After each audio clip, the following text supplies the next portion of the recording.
Buenos días, jóvenes.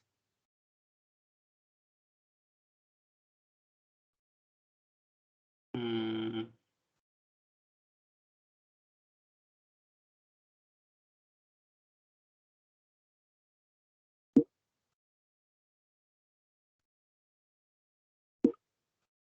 a ver, no sé por qué sale eso cuando ustedes responden.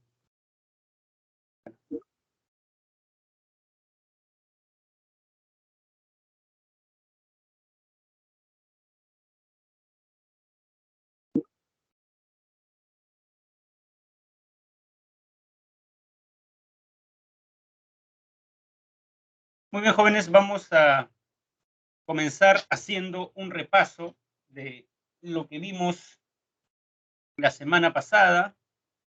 Y para eso, todas las clases voy a comenzar proyectando la separata de la semana 1, ¿correcto? Muy bien, primer punto, etimología. ¿Qué significa la palabra filosofía etimológicamente?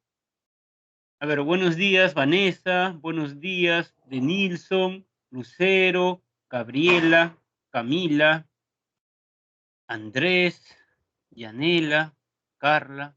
Muy bien, Denilson. Amor a la sabiduría. El filósofo ama la sabiduría. ¿Es lo mismo un filósofo que un sabio?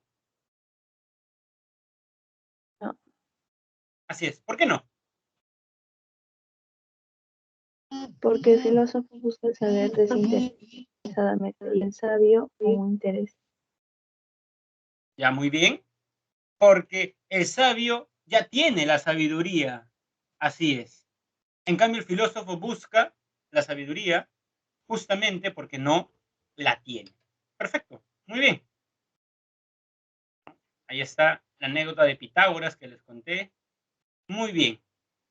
¿Los filósofos se ponen de acuerdo en torno a qué es la filosofía? No. Así es. Existen tantas definiciones, como dice Denilson, de filosofía, como filósofos hay. ¿Correcto? Para Aristóteles, por citar un ejemplo, la filosofía es la ciencia teórica. Recuerdan, no busca ninguna utilidad, como los saberes prácticos, o no busca producir algo, como los saberes productivos, que estudia las primeras causas y los primeros principios, la causa incausada. ¿Correcto? Muy bien. Luego tenemos a Wittgenstein, que decía que la filosofía no es una ciencia, no es una teoría, no produce conocimiento, simplemente analiza el conocimiento científico. ¿Correcto? Bien.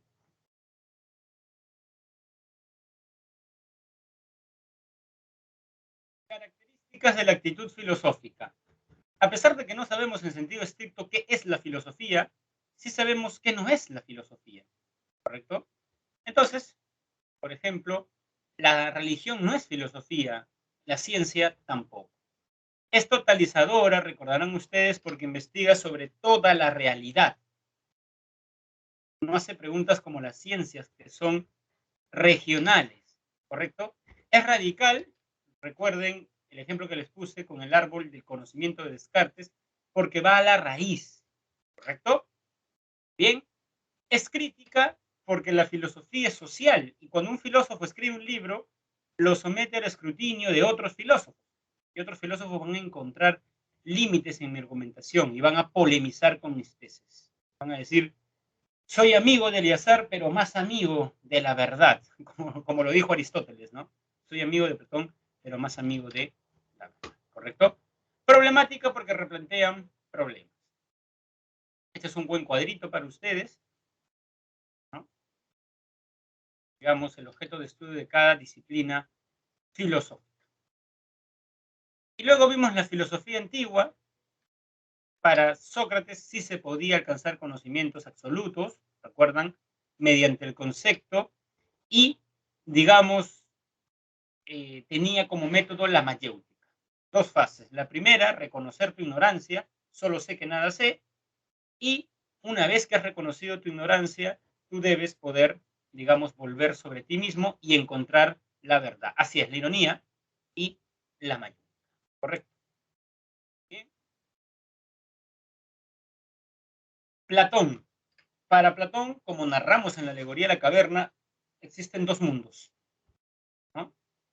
El mundo del cambio, donde están, ¿no? Digamos, ¿no? La copia de la idea de taza corruptible se cae, digamos, desaparece. En cambio, en el mundo de las ideas está la idea de taza. Y la idea de taza es inmortal, o sea, eterna, inmutable, y es la esencia de todas las tazas que ustedes han visto, ¿correcto? ¿Cuál es la crítica de Aristóteles a Platón? Acá en esta, ¿no? En esta imagen se ve que para Platón, ¿dónde están las esencias? ¿En qué mundo? En el mundo de las ideas. Así es. Para Aristóteles, la esencia de esta taza es la idea. Eidos y morfé son sinónimos en griego. La forma. Pero la forma de esta taza para Aristóteles, ¿dónde está?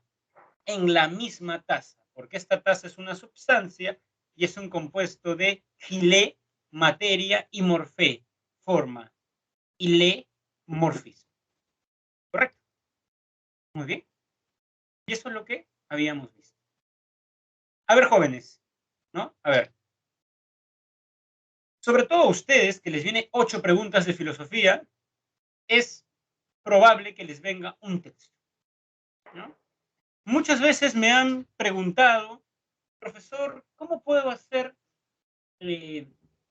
para entrenarme en los textos filosóficos?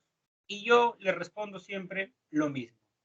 A vivir se aprende viviendo, amar se aprende amando, y a comprender textos filosóficos se aprende comprendiendo textos filosóficos. ¿Correcto? Entonces, vamos a practicar este texto, ¿ya? Porque los textos filosóficos tienen, ojo, no estoy hablando que en RB vienen, no, en la parte de filosofía, vean los exámenes de admisión, vienen textos filosóficos, ¿correcto? A ver, ¿por qué ha sentido el hombre la necesidad de filosofar? Los antiguos respondían que dicha necesidad pertenece a la naturaleza misma del hombre. Todos los hombres, escribe Aristóteles, por naturaleza aspiran al saber. Más aún, el ejercitar la sabiduría y el conocer son deseables en sí mismo para los hombres. No es posible vivir como hombres sin tales cosas. Y los hombres tienden al saber porque se sienten llenos de asombro. Afirma Platón y Aristóteles, los hombres han comenzado a filosofar, tanto ahora como en los orígenes, dedicado a la admiración.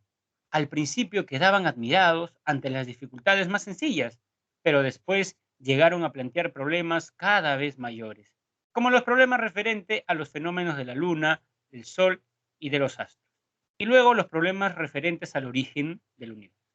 En consecuencia, la raíz de la filosofía consiste en esta admiración que surge en el hombre que se enfrenta con el todo y se pregunta cuál es el origen y el fundamento de este y qué lugar ocupa el mismo en el universo. ¿Correcto? A ver, ¿cuál es su clave? Por lo que hemos leído. Me parece que el texto está bien claro, ¿no? ¿Qué marcarían si les viene esta pregunta en un examen de admisión?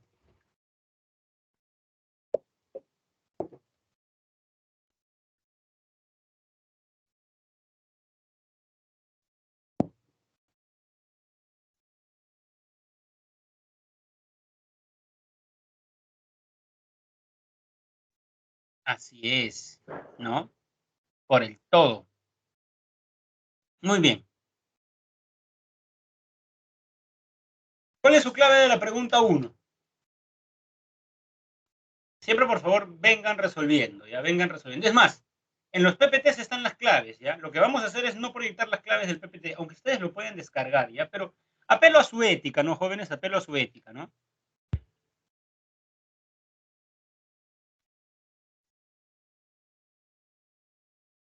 ¿Requiere enfocarse en la ética? Vi por ahí ya. No.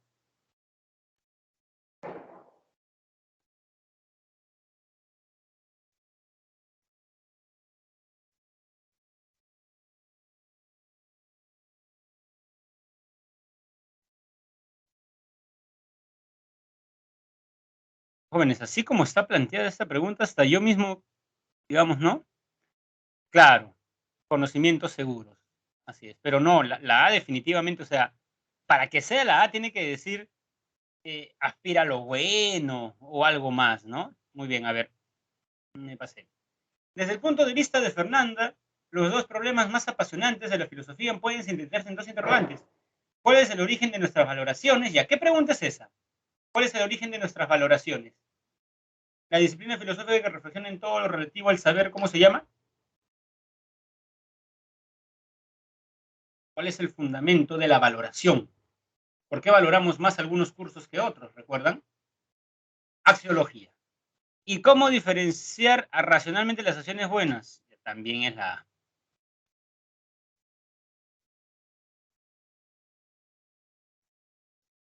La 3.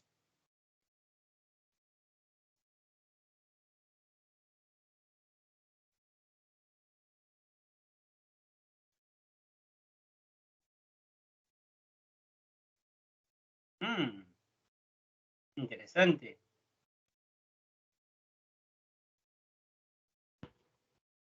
Muestra el carácter crítico de la filosofía. Está polemizando. La tesis central de la ontología de Platón es que las cosas que conforman el mundo sensible no son más que una especie de reflejo sombra de las esencias, formas o ideas universales. Aristóteles rechazó las ideas de su maestro y postuló que las...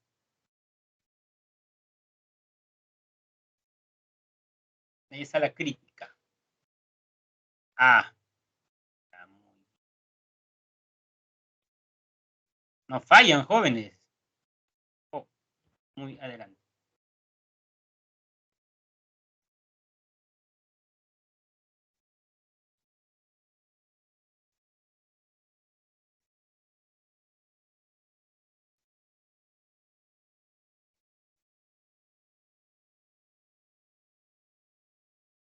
Dialogar con otras personas para buscar la verdad. Mayéutica. 6. Lo más interesante de la filosofía es su capacidad para plantear preguntas e indagar acerca del origen de todo tipo de fenómenos. Por ejemplo, la filosofía se ha planteado la pregunta acerca del origen del bien y el mal. Ha tratado de establecer cuál es el origen de la desigualdad entre los hombres. Ya ha indagado sobre el origen de todo lo que existe.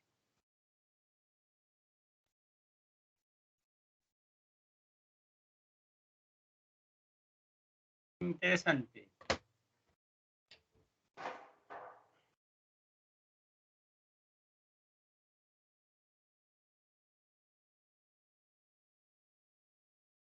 El origen de todo tipo de fenómenos, radical, ¿no? Sí. Raíz, fundamento, origen. ¿Correcto? ¿Por qué se asustó usted, estimado alumno? Oh, sigue, bueno, mi pantalla, ¿no? Bueno, acá tengo la lámina correspondiente. Semana 2. Muy bien.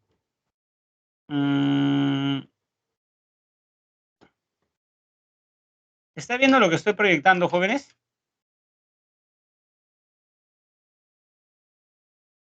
Le asustó el error de Nilsson. Como vamos a ver hoy día con Hegel, el error es parte del camino a la verdad, ¿no? Eso dice Hegel literalmente en la fenomenología del espíritu.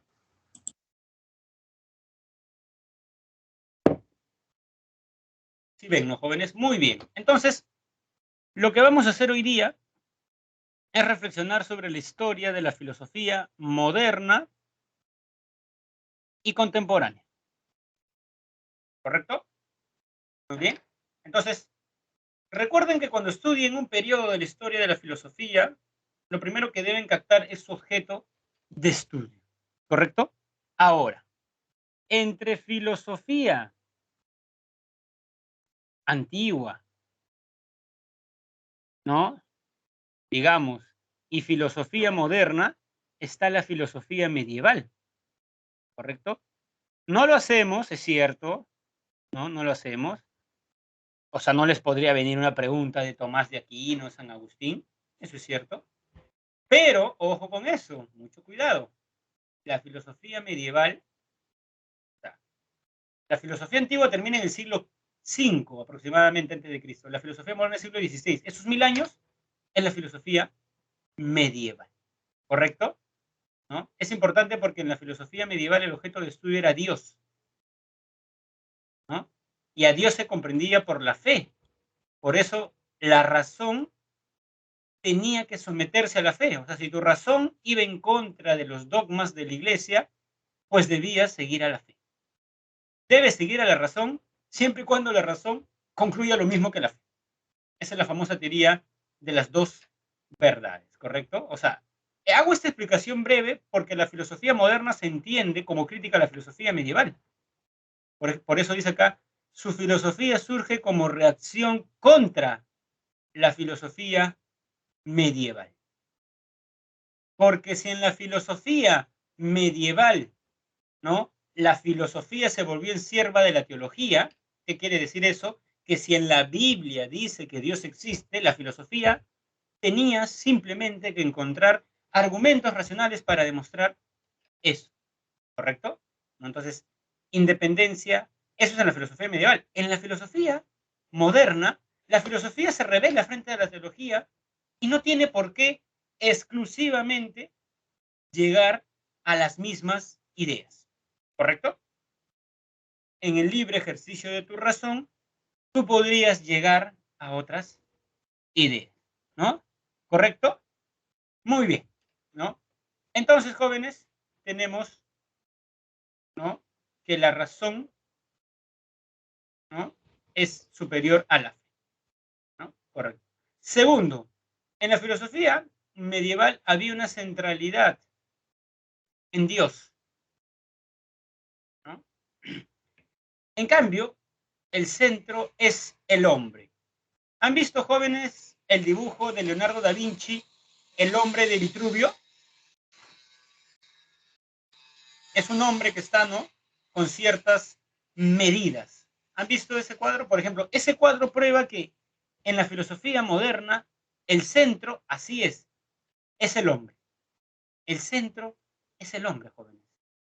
¿Correcto con eso? Muy bien. A ver, un momento para cerrar mi ventana, jóvenes, porque me parece que se está filtrando cierto sonido, ¿ya?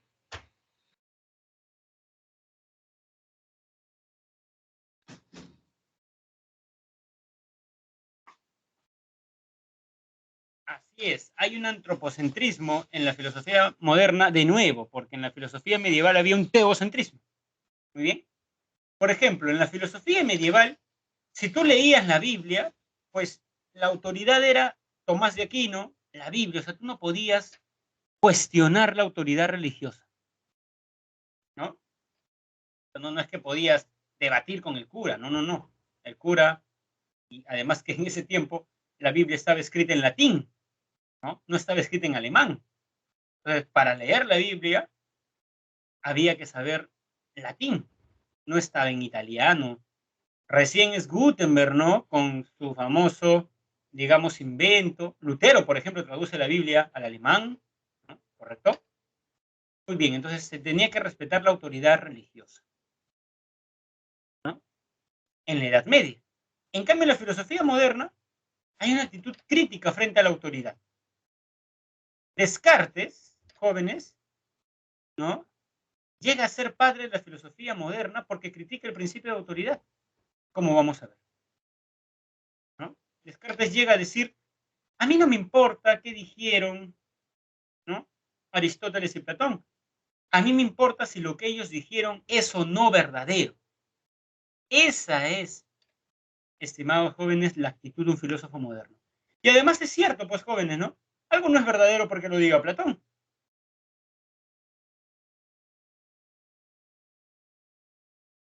Algo es verdadero por la cadena de razonamientos en la cual la sostiene Platón. Y si esos razonamientos los hubiera dicho Anaxágoras, pues debería ser, ¿no? Claro, ese es Kant. Kant también tiene un cuestionamiento, ¿no? Correcto. Así es. Y si el tema era Dios en la filosofía moderna, en la filosofía medieval, en la filosofía moderna, es el conocimiento. ¿correcto? Entonces, tengan en cuenta, ¿no?, cómo la filosofía moderna se entiende sobre el trasfondo de la filosofía medieval, ¿correcto? Muy bien.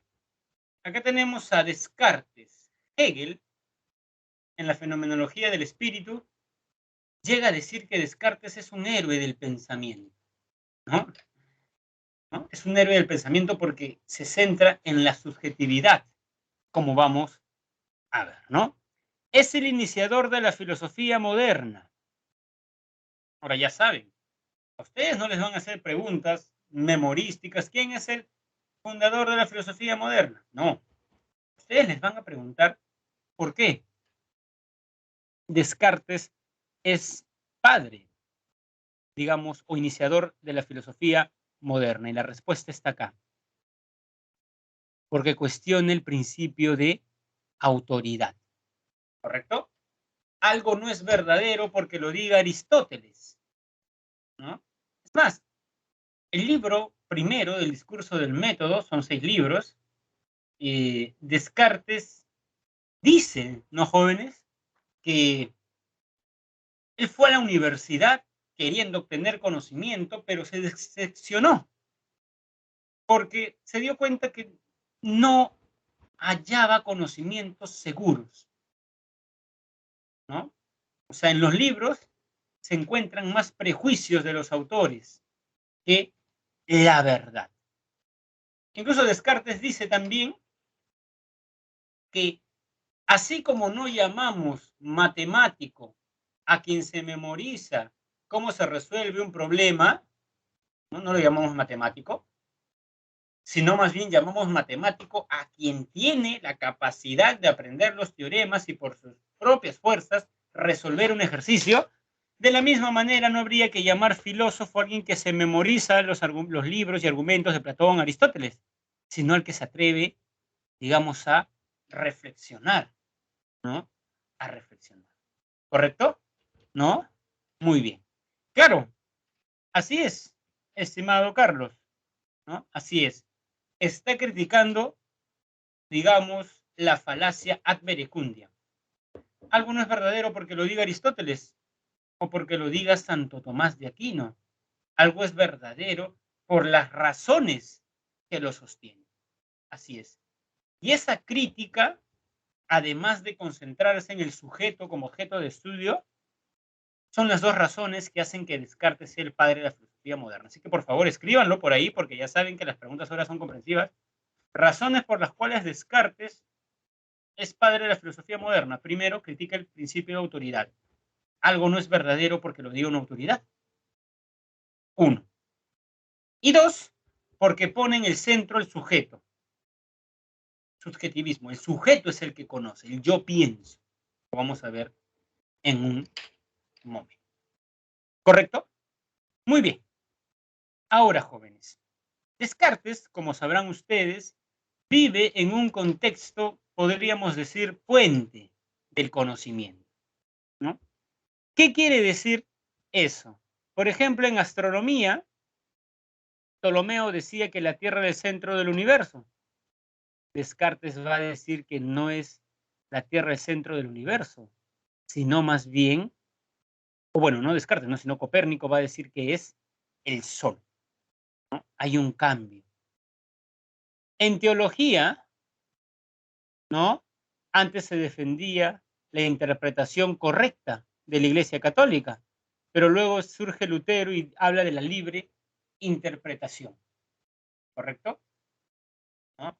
Entonces, hay muchos hechos que hacen que Descartes se pregunte lo siguiente. Lo que yo creía en el siglo, digamos, XV, que la Tierra es el centro del universo, ahora en el siglo XVII sabemos que no, dice Descartes, que es el Sol. Y luego más adelante se va a decir que el Sol no es el centro del universo. El Sol es el centro relativo del sistema solar, que es otra cosa. Pero entonces en el siglo XXI podrían decir que no, que es, no sé, Júpiter. Entonces, lo que tú crees que es seguro en un siglo, cuando pasan los siglos, te das cuenta que no es así, ¿correcto? Entonces Descartes dice, a mí quién me asegura que lo que yo creo en el siglo XVII es cierto. Entonces, Por eso Descartes, frente a este contexto, va a plantear el famoso criterio de certidumbre o la duda metódica. Si tú quieres llegar a la verdad, cuanto menos una vez en la vida debes dudar de todo lo que has aprendido. ¿Correcto? Ahora bien, esa duda te va a llevar a alcanzar conocimiento. A ver, jóvenes, ¿qué es un conocimiento para el gran René Descartes? Por favor, mucha concentración. Pregunta de examen de admisión, año 2007. Un conocimiento es lo claro y distinto.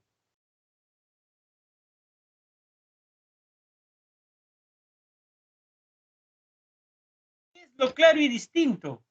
Lo indudable. Es más, esto de indudable también ha venido en el año 2014 o 16. Viene un texto y dijo, el conocimiento para Descartes es indudable, porque claro, pues no te van a poner la misma clave, si esto ya viene en un examen de admisión, pero indudable también ya vino, entonces, ¿qué podría venir? La certeza, lo evidente. Todos estos términos jóvenes son intercambiables para Descartes, ¿no? Claro y distinto, indudable, evidente, certeza. Conocimiento tiene que ver con la certeza, ¿correcto? ¿No? Muy bien. Entonces, este criterio de certidumbre, ¿no? Que Descartes lo sugiere como primera regla del método en su libro El discurso del método, lo pone en práctica en la duda, en las meditaciones metafísicas, y ese es el nombre famoso de duda metódica. ¿Correcto? Muy bien. Ahora, Descartes va a decir lo siguiente: dudemos de todo, dudemos de todo, ¿no? De todo lo que hemos aprendido. Por ejemplo, jóvenes, yo creo que mis sentidos me hacen conocer el conocimiento, o sea, me hacen conocer la realidad tal y como es. Pienso que el día de hoy el cielo está celeste y pienso que estoy dando una clase. Jóvenes, ¿los sentidos nos pueden engañar o los sentidos nunca nos engañan?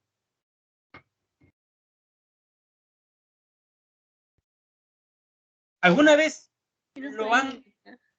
Sí, nos engañan.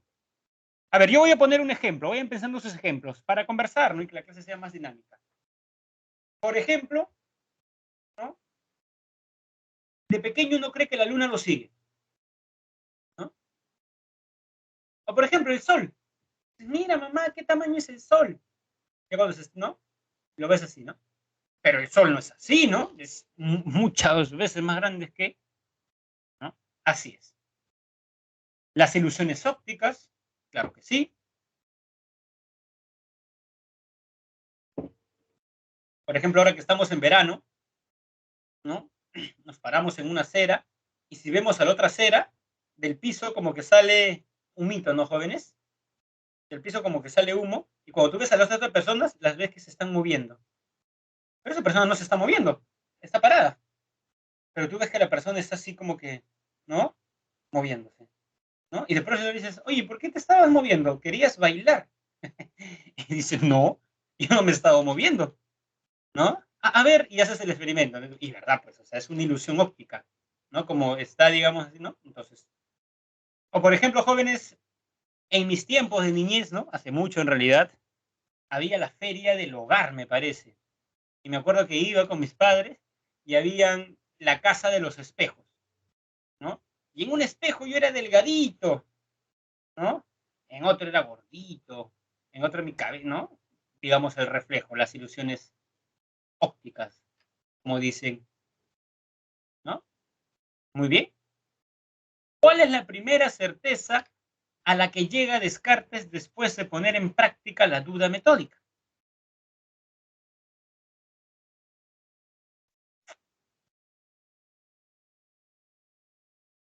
Dudemos de todo. Descartes está dudando de los sentidos, por ejemplo. Ya. ¿De qué más podemos dudar? ¿No? Por ejemplo, jóvenes, yo estoy dando una clase, pero yo alguna vez he soñado que daba una clase. ¿A mí quién me asegura que en estos momentos no estoy soñando?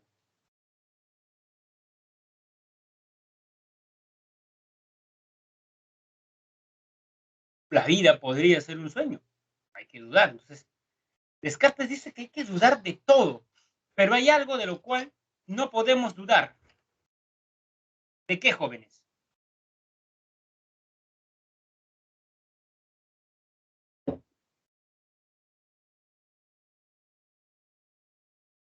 Apunten ahí. Primera certeza a la que llega Descartes después de poner en práctica la duda metódica. Cogito ergo sum. Pienso, por lo tanto, existo. A ver, jóvenes. He inventado una técnica, jóvenes, ¿ah? Las láminas de fondo plomo son las que yo hago. O sea, ¿no? Ya no voy a tener que decir eso, ya saben. Las de la, ¿no? Digamos. Son, ¿no? Así que a esas sí tómenle una foto, ¿no? Porque no van a estar en el correcto, ¿no? Muy bien. A ver, jóvenes. Hay dos formas de explicar el pienso, luego existo. Claro, pues eso es lo que está diciendo Descartes, ¿no, estimado Jean-Pierre? Claro, ¿qué tal si los sueños son lo real y lo real es un sueño? Podría ser, desde luego. Pero aun cuando, por ejemplo, Jean-Pierre, estemos soñando o estemos despiertos, 2 más 2 es 4. Las matemáticas no se ven afectadas. Justamente para que las matemáticas se vean afectadas, Descartes crea al famoso genio maligno. Un genio que aplica toda su industria a engañarnos, ¿no? Aplica toda su industria a engañarnos. Entonces, no sé nada, pero sí sé que si pienso, lo existo. A ver, jóvenes, esta frase es muy polémica. Y digo polémica porque yo recuerdo que cuando ingresé a la universidad, primera clase, lunes de 8 a 10, filosofía, ¿no? Y el profesor escribió esta frase en la pizarra. Pienso, luego existo. Y comenzó a burlarse de Descartes. Ingenuo era Descartes, ¿no? Pienso en un primer momento y luego existo. No, dijo, yo existo y luego pienso, ¿no? O sea que cuando estoy dormido no existo porque no estoy pensando. Y verdad, pues cuando escuchaba esa explicación decía, cierto, ¿no? Lo que dice el profesor. Pero en realidad, allí hay una mala comprensión. El luego. Por eso Descartes, luego ya no dice pienso, luego existo, porque luego parece un conector temporal, ¿no? Primero pienso, luego existo, pero Descartes no está diciendo algo tan tonto como que cuando yo pienso existo, o sea que profesor, cuando yo no pienso no existo. Por eso yo le digo siempre a los alumnos, en cualquier nivel de enseñanza de la filosofía, antes de dirigir una crítica a un filósofo, hay que leerlo, hay que comprenderlo. Para poder manifestarnos sobre lo que es un filósofo, mínimo, hay que conocerlo, ¿no? Correcto, ¿no? A ver, jóvenes. La frase que dice Descartes en las meditaciones metafísicas es, si pienso algo es porque yo soy. A ver, jóvenes, cierto que las cosas tienen características.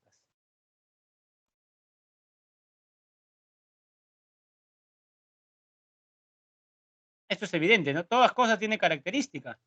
Mi camisa es de tela, es de color beige, ¿no? Es talla S o talla M. Voy describiendo, ¿correcto?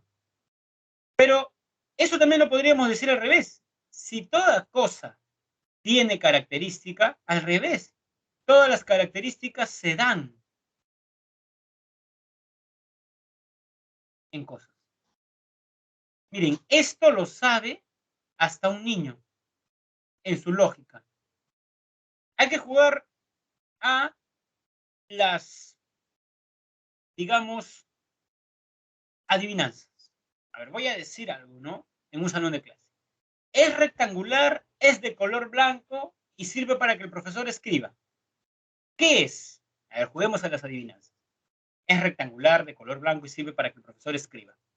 Niñitos miran en el salón y ¿qué van a decir? Una pizarra. ¿Correcto? Ese niño que responde una pizarra, ¿no? Una tiza. Ajá. Sí, pero claro, ahí quizás me debí expresar más adecuadamente, estimado Alessandro, ¿no? Y sirve, o sea, es donde el profesor escribe, ¿no? Porque sirve para que el profesor escriba, puede ser una tiza, ¿no? Así es, ¿no? Muy bien. Ahora, el color blanco no puede darse en el aire. Se da en un papel higiénico, se da en los ojos, ¿no? Digamos, ¿no? Siempre se da en algo, ¿correcto? Entonces, las cosas se dan en algo, ¿correcto? Entonces, lo que dice Descartes es que toda cosa, él la llama sustancia, tiene atributos, ¿correcto? ¿No? Entonces, al revés, todo atributo se da en una sustancia. Profesor, eso me parece evidente. No es necesario llevar una clase de filosofía para darme cuenta que las cosas tienen características y las características se dan en una cosa, ¿no?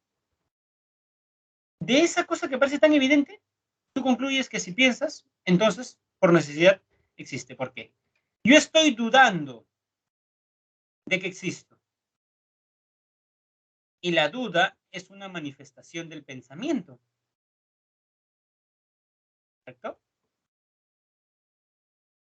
Y el pensamiento es un atributo. Pregunta, si el pensamiento es un atributo, ¿se puede dar en el aire o se tiene que dar en algo? Así como el color blanco se da en algo, en un papel higiénico, el pensamiento, ya sabemos que estamos dudando, estamos pensando. Si estamos pensando, entonces, el pensamiento se debe dar en algo, en una sustancia. ¿Y quién es esa sustancia? El yo. Qué demostración para hermosa, jóvenes. Esta demostración que les he dado está en los principios de la filosofía. Me parece la parte más didáctica donde Descartes aplica el pienso, luego. Si dudo, estoy pensando. Y si estoy pensando, el pensamiento se debe dar en algo. ¿Eso qué quiere decir? Que si pienso, sé con necesidad que existo. Eso no quiere decir que cuando yo duermo no existo.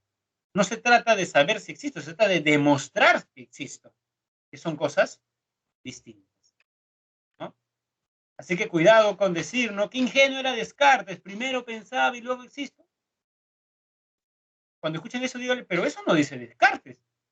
Descartes dice que yo sé que existo con necesidad cuando pienso, ¿correcto? Y eso, de demostrar el yo, el sujeto, lo convierte en el padre de la filosofía moderna, ¿correcto? Yo también recuerdo que una vez, ¿no? Íbamos a salir con un grupo de amigos de la universidad y fuimos a recoger un amigo y su mamá le dijo, ¿no? Ya sabes, hijo, piensa, luego existe.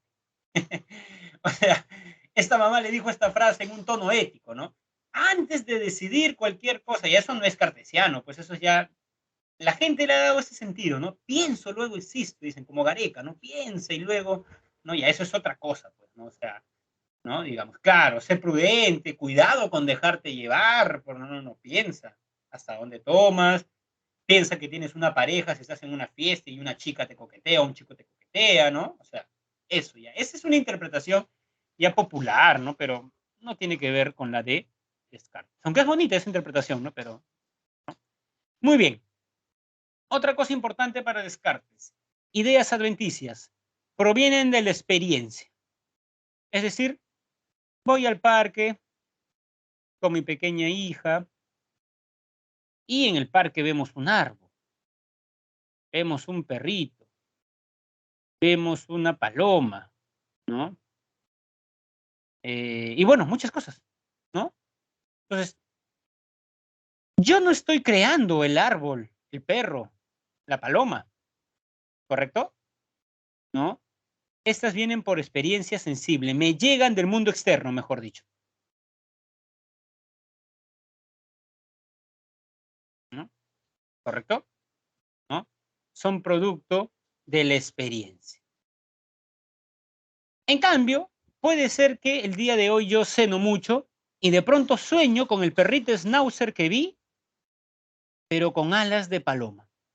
O sea, un perrito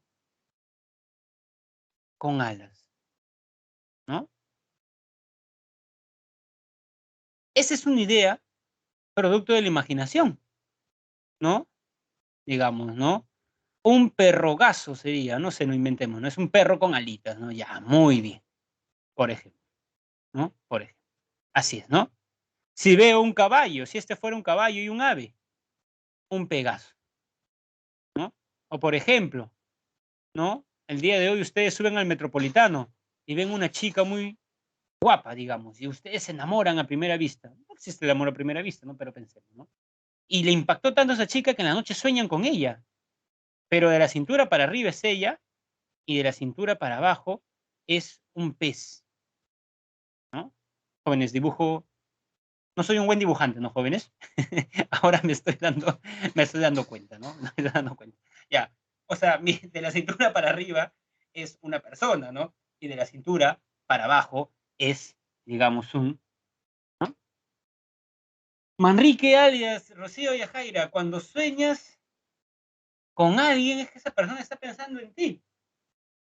Con mucho respeto, Rocío, alguna vez, ¿no? Me han dicho que he soñado contigo y yo nunca he pensado en esa persona. Así que, al menos, por este ejemplo que le cuento, ¿no? A veces podría ser, ¿no? Pero bueno, es una idea, ¿no, jóvenes? Muy bien, ¿no? Sí, yo también creo que es lo que dice Carlos, pero vamos ya, ¿no? Entonces, digamos, tenemos una, digamos, sí, ¿no? Correcto. O por ejemplo, veo una chica, ¿no? Ondeada. Y en la noche sueño con ella, pero en vez de rulos, la chica tiene serpientes. Las serpientes me dicen, no te acerques a mí. Muy bien. ¿Cómo se llama, jóvenes, no? Esa, digamos, mm,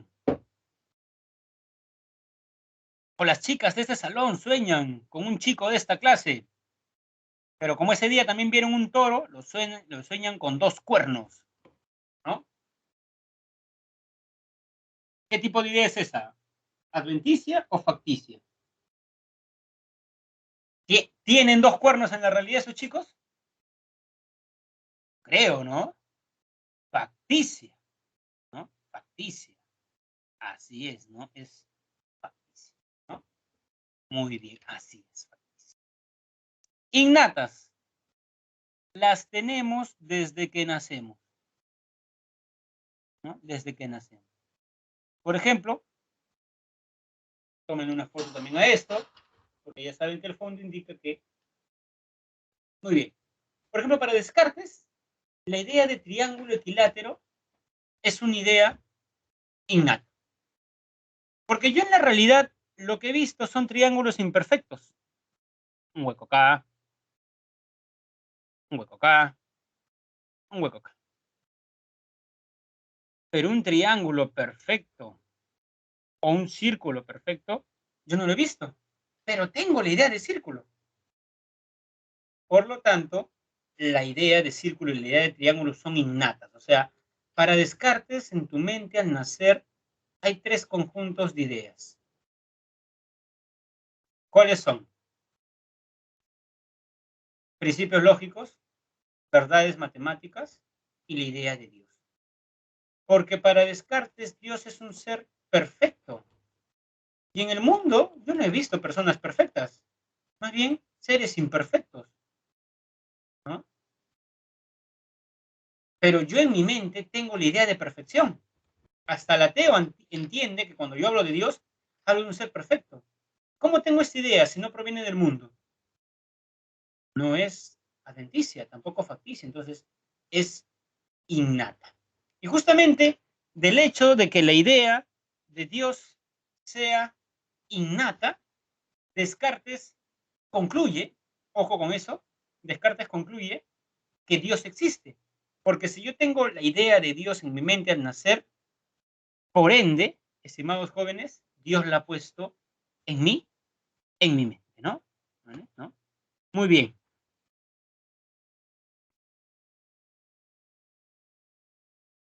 Muy bien.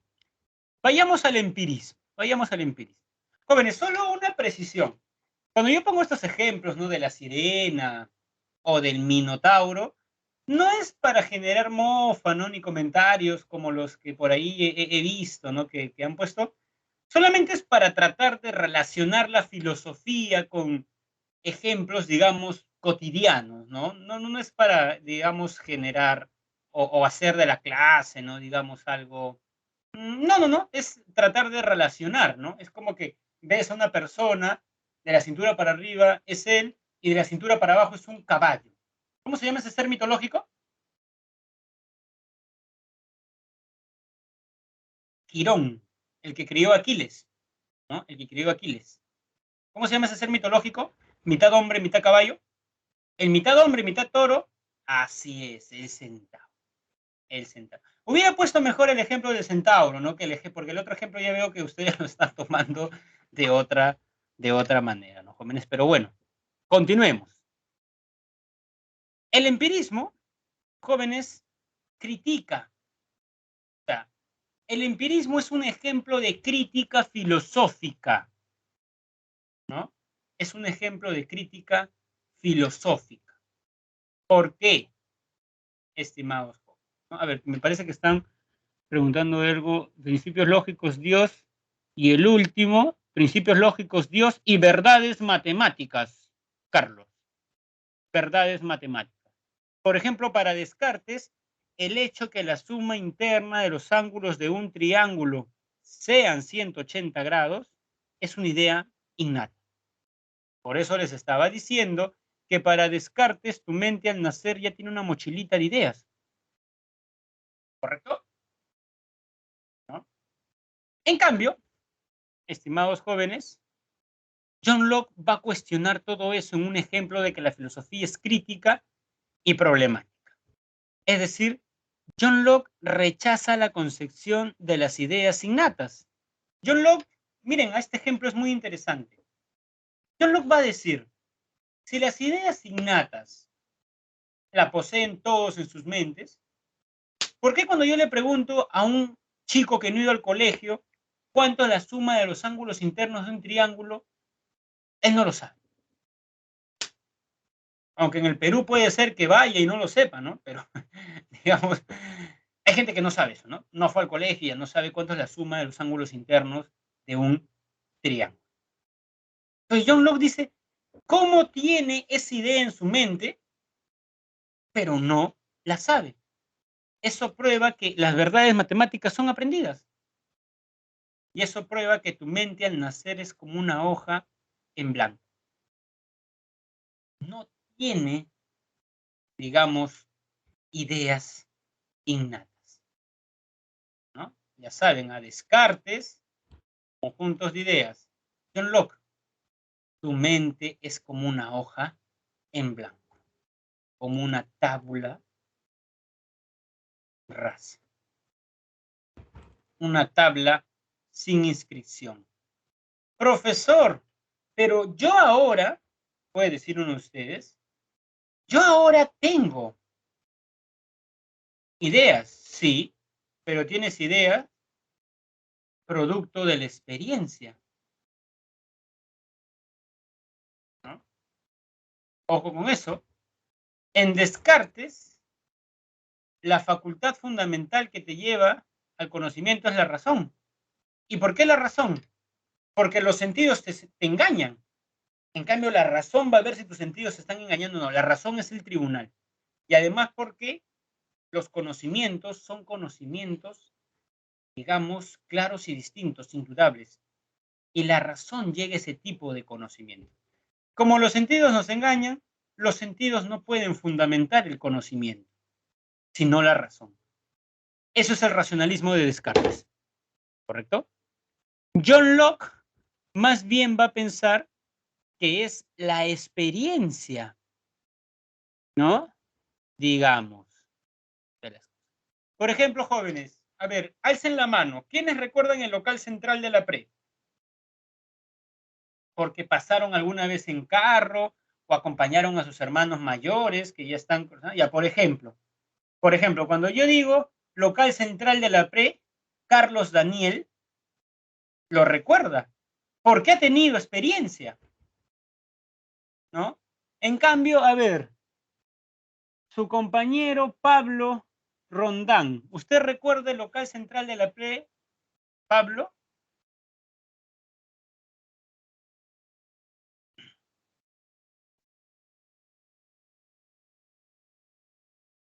Por ejemplo, nos dice, no, profesor, ¿vio? Usted no ha tenido experiencia. Es decir, no pueden recordar lo que no han experimentado. Pensemos que uno de ustedes nunca se haya dado un beso. ¿Podrá recordar su primer beso? ¿No? No. Para recordar el primer beso, hay que tener la experiencia del primer beso. ¿No? ¿Correcto? Muy bien. Así que eso es lo que dice John Locke. ¿Correcto? ¿No? Entonces hay que tener, digamos, experiencia de las cosas. ¿No? ¿Correcto? Aunque jóvenes, neurocientíficos norteamericanos han logrado hacer una proeza, una hazaña. Han logrado introducir en la mente de un ratón recuerdos de una experiencia que el ratón nunca tuvo. Es decir, el ratón recuerda algo que nunca experimentó. Cuando entrevistaron digamos, al profesor encargado de esta investigación, le dijeron cuál era la utilidad de este descubrimiento, ¿no? Y bueno, el doctor dijo que en realidad no quieren introducir, digamos, cosas que uno no ha vivido, sino más bien quieren quitar recuerdos que tenemos y nos hacen daño, ¿no? Y yo me acordaba, ¿no? Y yo me acordaba, digamos, al leer esto, no sé si han visto la película El eterno resplandor de una mente sin recuerdo. Así se llama, ¿no? Los actores son Jim Carrey y la chica de Titanic, ¿no? No sé cuál es su nombre, Catherine algo, ¿no? Muy bien. Entonces, en esa película, la trama consiste en que hay un psicólogo que te puede borrar el recuerdo de alguien. Y la chica molesta con él en un acto impulsivo, quita él de su mente a su ex, ¿no? A su ex, ¿no? Entonces, interesante, ¿no? Digamos la trama, ¿no? Un poco pensé en eso cuando leí eso que les estaba comentando. Pero bueno, no vivimos en ese siglo, ¿no, jóvenes?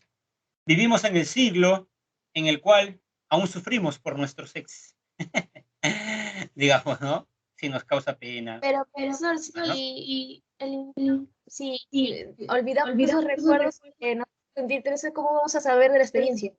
¿Cómo para la próxima evitarlo? Así es. Muy bien, yo creo lo mismo que usted. Cuando vi la película yo me puse a pensar eso, ¿no? Recuerdo que esta persona me enseñó esto, ¿no? A no ser muy confiado. Esta otra persona me enseñó esto. Claro, si yo quito el recuerdo, ¿cómo aprendería eso? Por supuesto, ¿no? Muy bien, ¿no? La mujer deseó nunca verlo conocido, ¿no? Vean la película, jóvenes, ¿no? Se llama El Eterno Resplandor. No la vayan a confundir con la gran película, también de Stanley Kubrick, El Resplandor, que es otra muy buena película, pero tiene que ver con otra cosa. La que yo les digo es El Eterno Resplandor de una mente sin recuerdo, ¿no?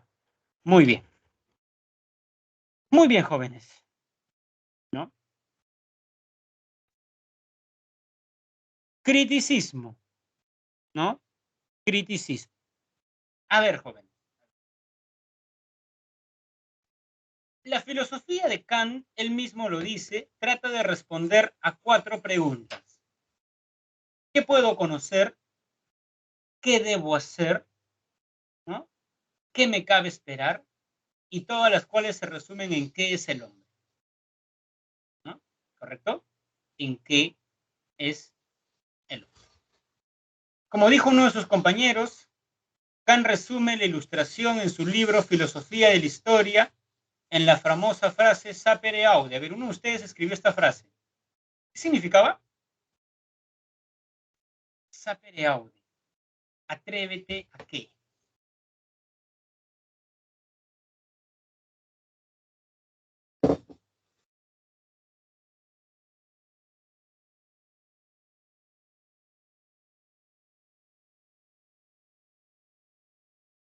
Así es, Giancarlo. Atrévete a pensar por ti mismo. Por ti mismo. Porque Kant, estimados jóvenes, decía lo siguiente. La sociedad por todos lados nos sugiere que no pensemos, ¿no? Un contador en el banco te dice, no piense, señor, pague su deuda. Un policía que te va caminando 11 y 10 de la noche, no piense, siga la norma. Y un cura te dice, no pienses, cree en Dios. ¿Correcto? Entonces, yo, Kant, te voy a decir, atrévete a pensar por ti mismo, ¿no? Atrévete a pensar por ti mismo, ¿no? De nuevo, ¿no? Un poco en la línea de Kant, ¿no? Porque alguien no es filósofo porque se lee los libros de Platón y se memoriza sus argumentos. Alguien es filósofo porque enjuicia críticamente, ¿correcto? Y además que Kant sí se atrevió a pensar por sí mismo, porque en el tiempo de Kant la pregunta era, ¿cuál es el origen del conocimiento? Para Descartes, ¿cuál era el origen del conocimiento, jóvenes? ¿La razón o la experiencia? Para Descartes, es racionalistas la razón y no la experiencia. ¿El empirista qué decía? ¿O qué respondía?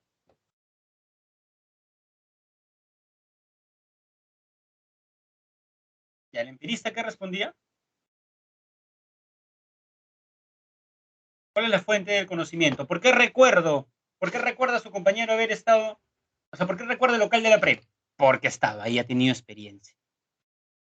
El racionalista te decía, elige razón y no experiencia, el empirista experiencia y no razón, o sea, era una disyunción, ¿no?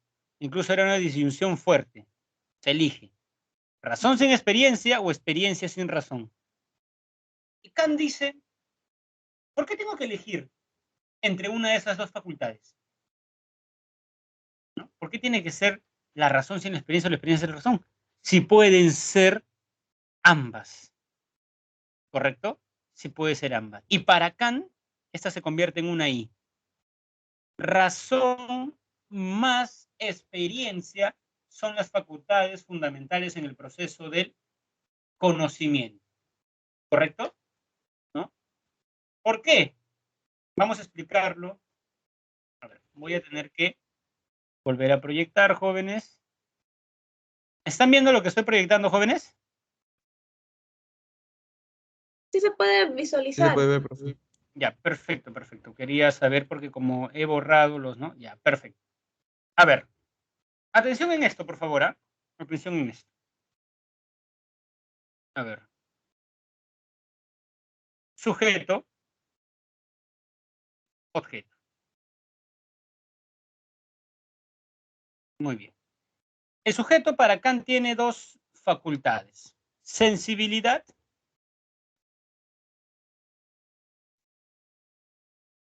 y entendimiento.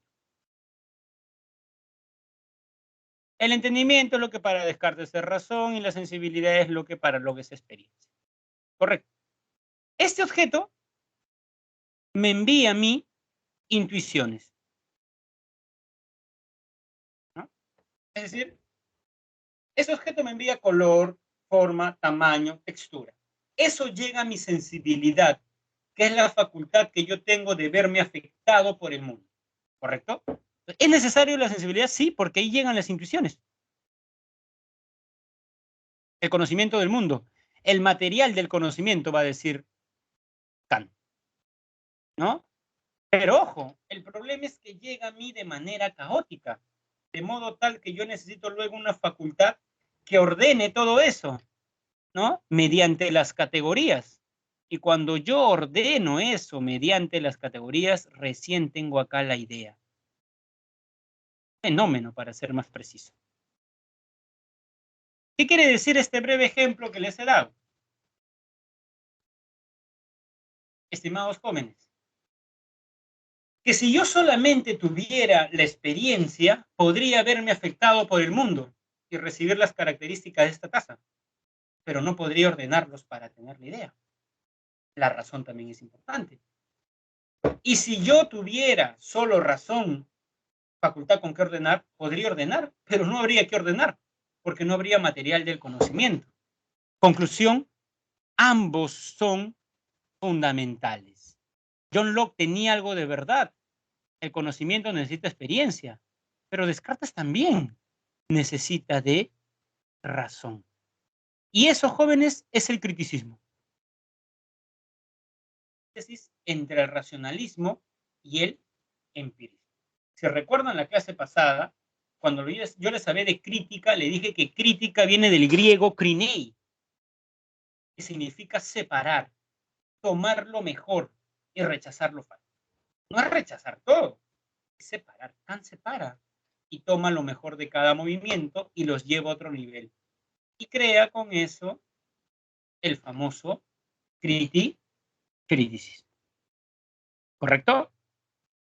Muy bien. A ver, jóvenes, vamos a hacer una pausa acá de simplemente 3 minutos. Párense, estírense, respiren, por favor.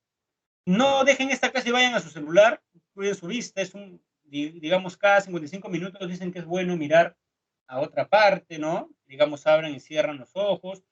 Respiren 3 minutos ya para volver a continuar con Kant y con los filósofos que quedan, ¿ya?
Bien, jóvenes. A ver, ¿están ahí, jóvenes? ¿Ya volvieron? Sí. ¿Llegaron? Es fundamental, jóvenes, les digo, ¿ah? Es fundamental. Les cuento así rápidamente una experiencia personal. Antes de la pandemia yo no tenía WhatsApp. Y cuando terminaba de leer, me iba a caminar y mientras almorzaba pensaba en lo que había leído, reflexionaba. En cambio, después de la pandemia, digamos, ¿no? Ya con una red social, a veces terminaba de leer y me ponía a ver. La mente también necesita descansar, jóvenes, procesar. Yo siento que ahora nos exponemos a una cantidad de información. Estamos en el Facebook con el dedito, bajando y viendo, viendo. Queremos ver una serie. Por ejemplo, he visto personas que quieren ver una serie así. Yo más bien una serie, veo un capítulo cada día, reflexiono, esto, ¿no? Pero ahora como que queremos, ¿no? Entonces, es también parte necesaria el descanso, ¿no? Duerman bien, aliméntense bien, hagan deporte, eso es fundamental. A veces yo estoy cansado de leer, salgo a correr o me voy a la piscina, digamos, ¿no? 50 minutos, vuelvo y más fresco, hasta comprendo más rápido. Entonces, estudiar no solamente es estudiar, ¿no? Dormir bien, comer bien, ¿no? Una buena postura, leer también, tengan mucho cuidado con eso, ¿no? Muy bien. La mente selecciona lo innecesario. Muy bien, ¿no? Claro, así es, Giancarlo. O Carlos Daniel. Perfecto, usted ha dicho algo cierto. Yo, por ejemplo, estimado Carlos, no me desespero en leer mucho, pero sí me desespero en comprender bien lo que leo. Me demoro en leer, me demoro, ¿no? Me demoro en leer, pero eso sí, hago apuntes. De cualquier libro que tengo, yo tengo varios cuadernos de resúmenes. Leo y hago mi resumen. Apunto, pienso. Entonces, sí, así es como, digamos, usted lo está diciendo, ¿no? Eh, ¿Usted se refiere, Rocío, a si los lee o si lo comprende en una clase?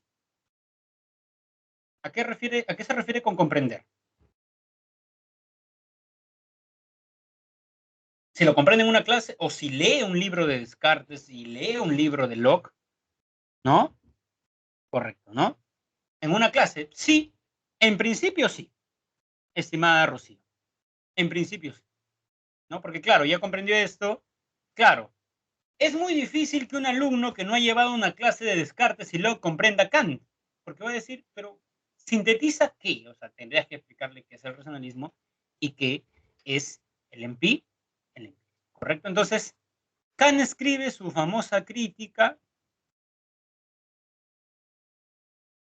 a la razón pura, que es un libro, jóvenes, bien grande. Miren acá.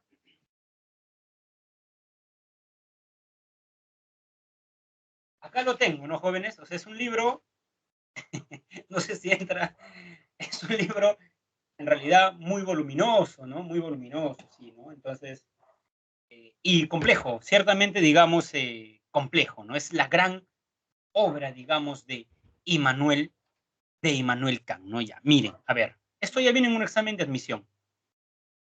¿Qué es hacer una crítica a la razón? A ver, de nuevo, concentración. ¿Qué es hacer una crítica a la razón? Establecer los límites de la razón.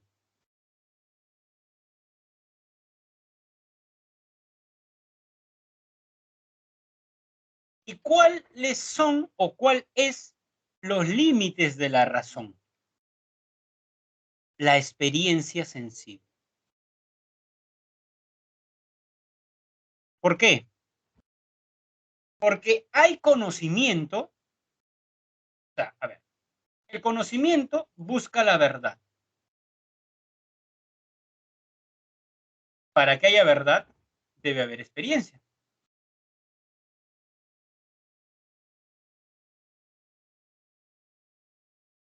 ¿no? Por ejemplo, jóvenes, si yo les digo, hay vida fuera del planeta Tierra, ¿eso es verdadero o falso? Hay vida fuera del planeta Tierra. Estoy seguro de eso. Tengo fe, ¿no? ¿Cómo sabe usted que es verdadero, Luis? Habríamos que tener experiencia de ello, ¿no? Podemos pensar, claro, que el universo es tan amplio, ¿no? Tan amplio que es posible. Pero no hay experiencia, por ejemplo. Mientras no hay experiencia, no nos podemos manifestar, ¿no? Así es, ¿no? Entonces se dan cuenta, ¿no? Para que algo sea verdadero debe haber experiencia, ¿no? Entonces, para Kant justamente ese es el problema de la filosofía. Porque, ojo, Kant era científico también. El problema de la filosofía es que los filósofos hacen que su razón haga unos vuelos y comience a hablar del mundo de las ideas. A ver, prueba empírica del mundo de las ideas, no hay. Pero Platón creía que era, ¿no? ¿Correcto? Por lo que les estoy preguntando, ¿para Kant podemos conocer a Dios?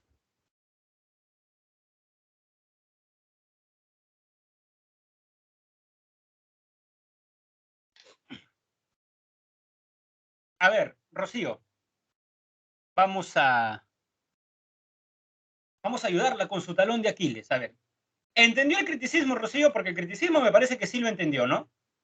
El conocimiento, o sea, para conocer algo debe haber experiencia y razón. Primer punto. Segundo punto, Rocío.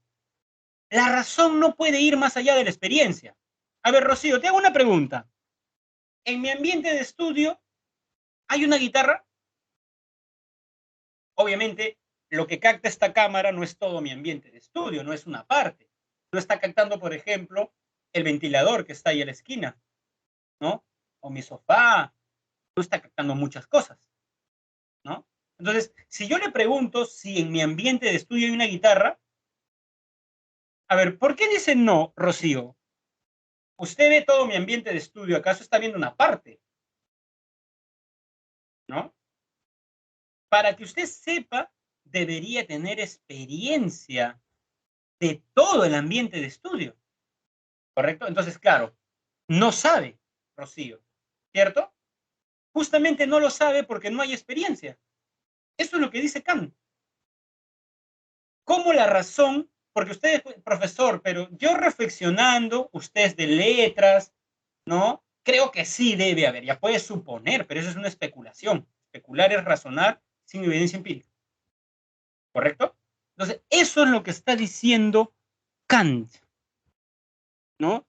Que para que el conocimiento busca verdad y para que haya verdad debe haber experiencia. Ese es el problema con la filosofía. Que la filosofía, la razón comienza a volar y no establece, digamos, límite, que es la experiencia. ¿Correcto? Por lo que les he dicho, ¿se puede conocer a Dios para Kant?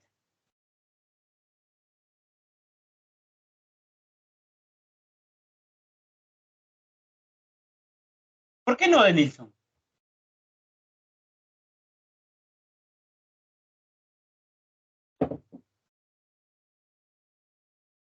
¿Por qué no?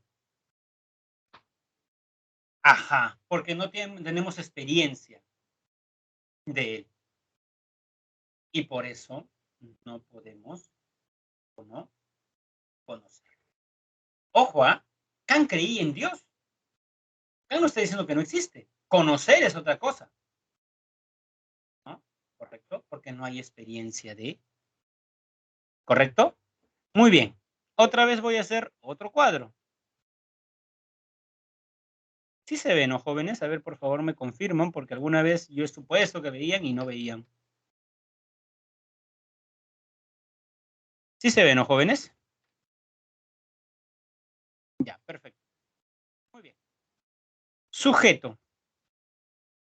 Jóvenes, si ustedes ven un manual de Kant, que hay un sujeto, hay una manzana, y acá está la idea de una manzana, que es la representación, este no es, este no es un manual de Kant. Porque para Kant no conocemos lo que está acá. O sea, para Kant, acá está el sujeto, acá en el objeto hay una X.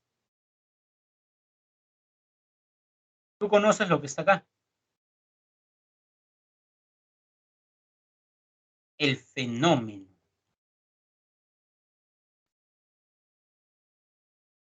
sea, lo que yo estoy sosteniendo en estos momentos sobre la palma de mi mano, yo no lo conozco. Yo no sé qué hay ahí. Profesor, pero yo sí veo que hay una taza de color marrón. Tú mismo lo has dicho. Tú ves, pero eso que estás viendo ya es ya es una intervención de tu mente. Tú estás viendo lo que está acá en realidad, no lo que está acá. Lo que está acá yo no sé qué es. ¿No? ¿Correcto? Entonces yo no conozco esto, que es el noumeno. Yo conozco el fenómeno. El noumeno es incognoscible y el fenómeno es cognoscible.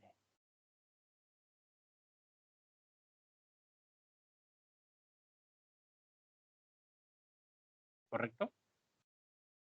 Jóvenes, ¿ustedes me conocen en sentido estricto? ¿Saben quién soy? Así es. ¿Qué conocen ustedes de mí? Mi fenómeno.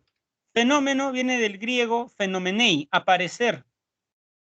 Ustedes conocen mi apariencia, mi aparecer los días lunes de 8 a 9:50 de la mañana, pero lo que yo soy en realidad, ustedes no lo conocen, ¿no? ¿Correcto? Conocen la apariencia, no la realidad. Muy bien.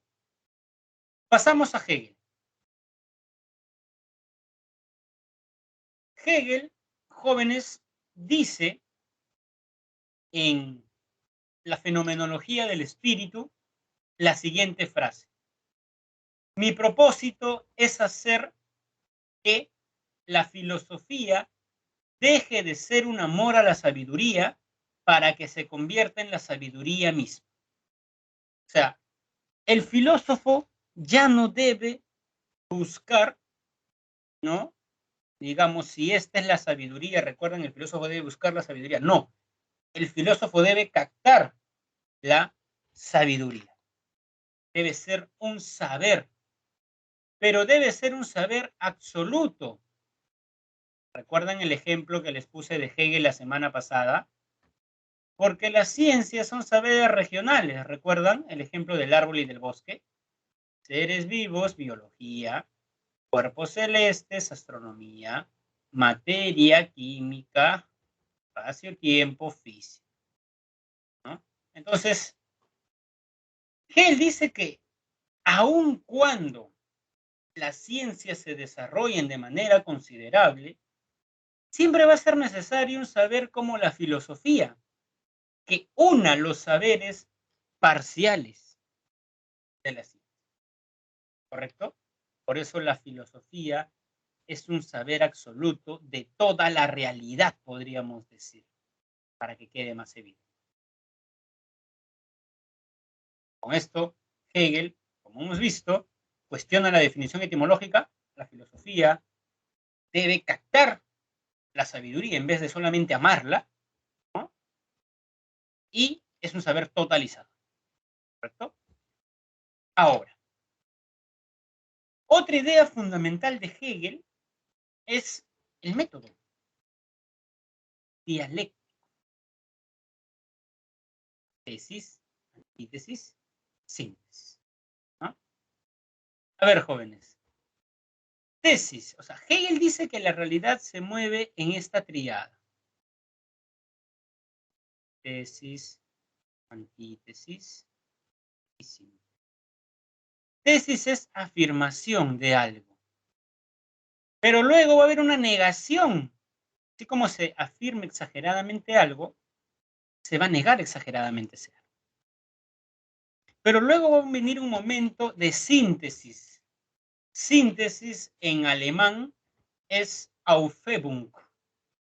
Aufhebung es síntesis como superación, pero no es una superación como un borrón y cuenta nueva, sino más bien es una superación como conservación de los dos mejores momentos, o de lo mejor de los dos momentos anteriores.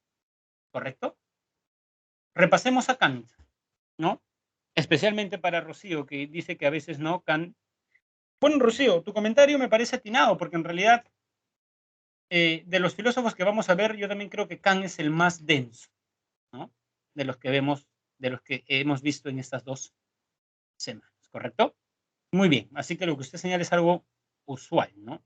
Yo también le confieso, yo no entendía muy bien a Kant en la academia, en la prepa. Yo lo entendí cuando lo leí, ¿no? Y es más, cuando lo leí la primera vez, ¿no? Como que, digamos, no era una tortura. Muy bien, ¿no? Ahora, tesis, afirmación. La facultad fundamental en el proceso del conocimiento es la razón. ¿Quién dice esto? ¿Descartes, Locke o Kant?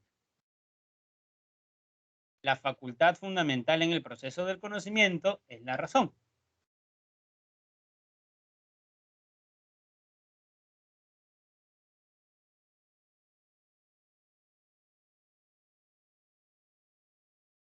Descartes.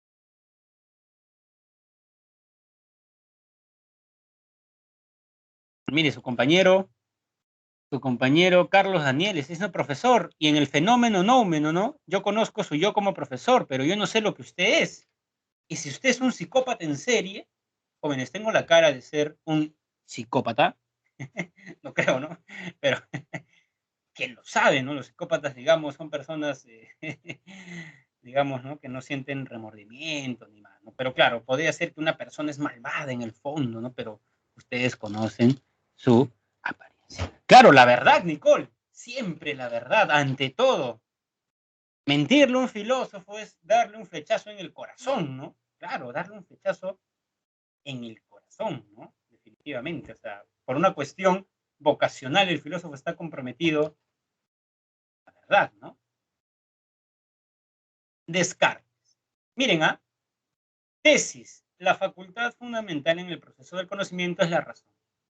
Pero luego llega un movimiento de antítesis que niega que la razón sea la fuente del conocimiento.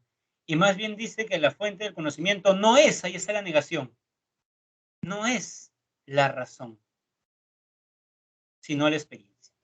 ¿Quién dice eso?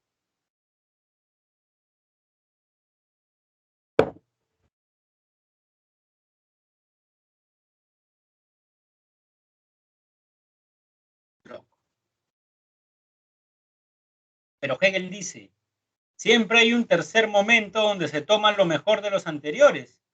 Y se dice que en el proceso del conocimiento intervienen la razón y la experiencia. ¿Quién dice esto último?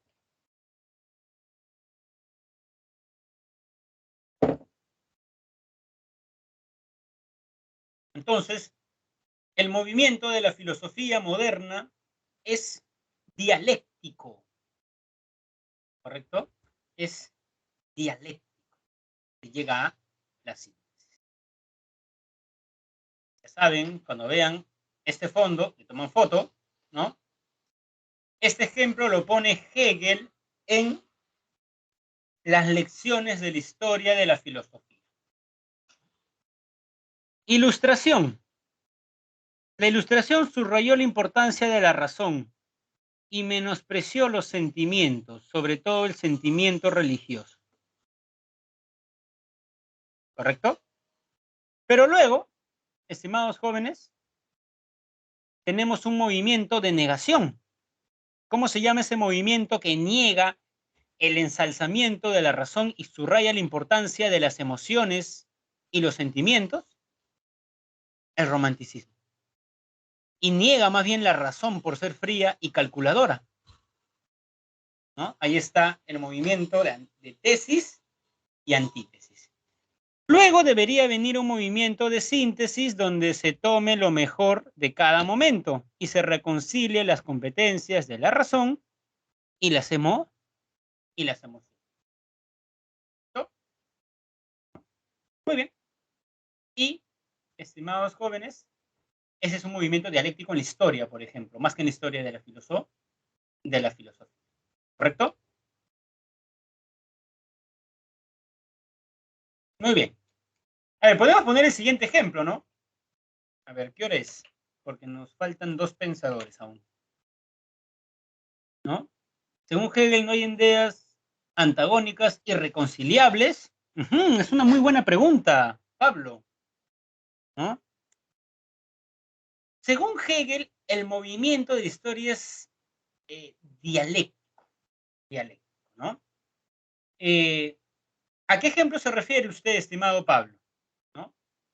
O sea, lo que está diciendo Hegel en realidad es que de cualquier momento malo vamos a poder sacar como que una enseñanza, vamos a llevarnos algo, ¿no? ¿Correcto? ¿No? Más o menos esa es la idea de Hegel. Por ejemplo, tesis, ¿no? Un chico quiere mucho a su chica y ella no tanto. La va a buscar, la recoge, o sea, él es el que ama y ella es la que se deja amar, ¿no? Están años así, hasta que el chico se da cuenta que ella no lo valora y le termina.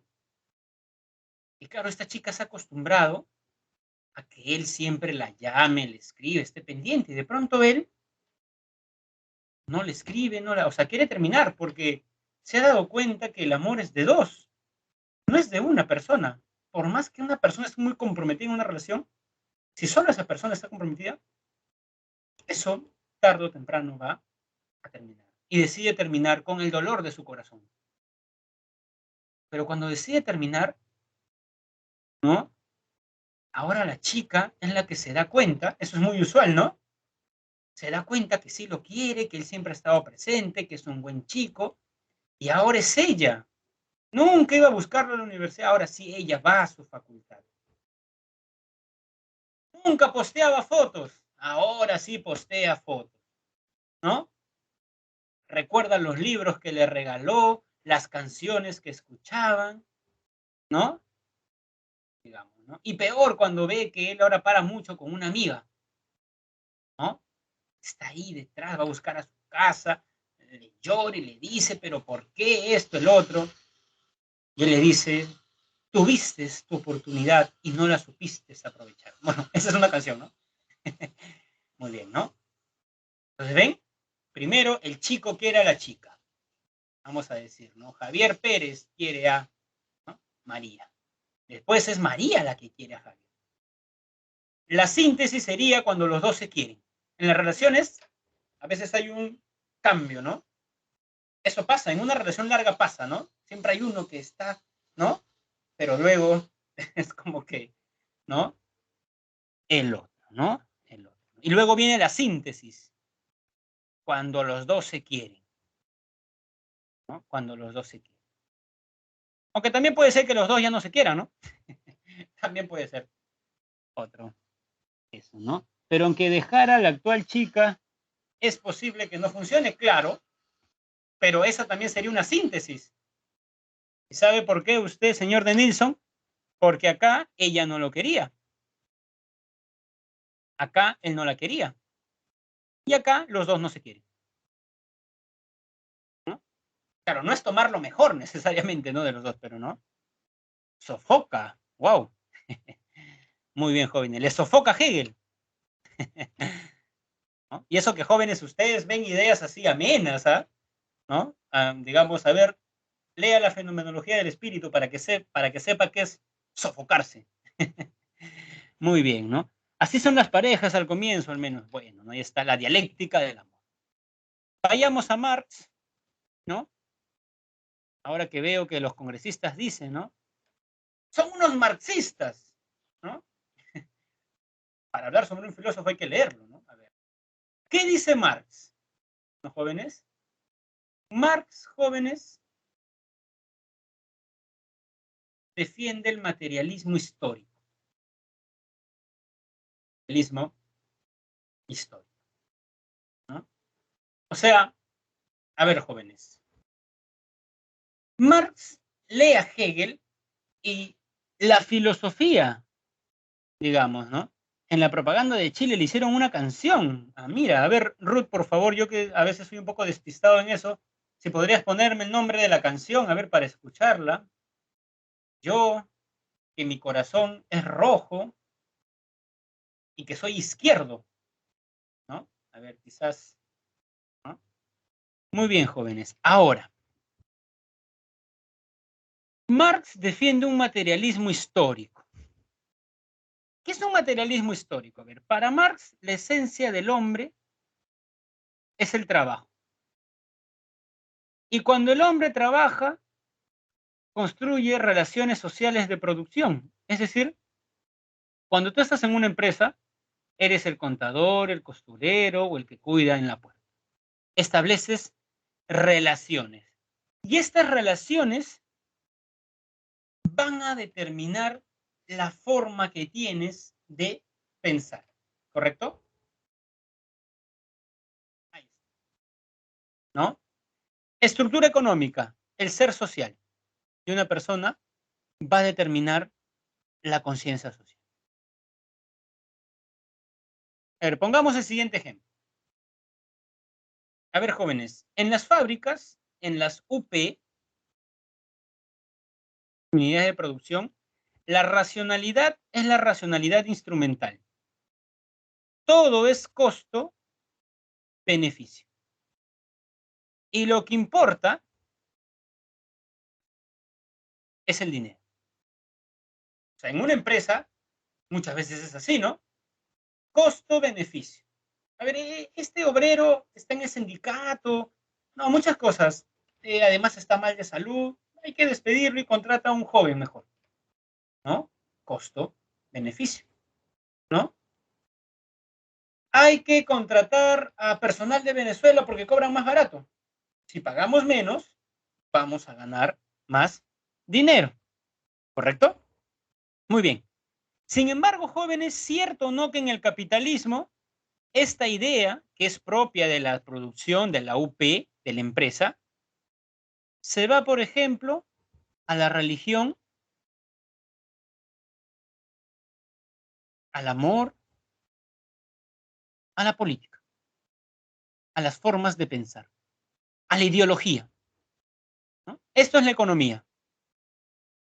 Pero las ideas de la economía, que deben quedarse ahí, se van a otros ámbitos de la sociedad. Y por ejemplo, en la religión, ¿no? Hay pastores que más están preocupados en el dinero. En el amor, una persona que más está preocupado o preocupada en cuánto le puede dar su pareja. Puede decir, bueno, yo no amo a este chico, pero me ha dicho que si nos casamos, nos vamos a ir de luna de miel a Europa.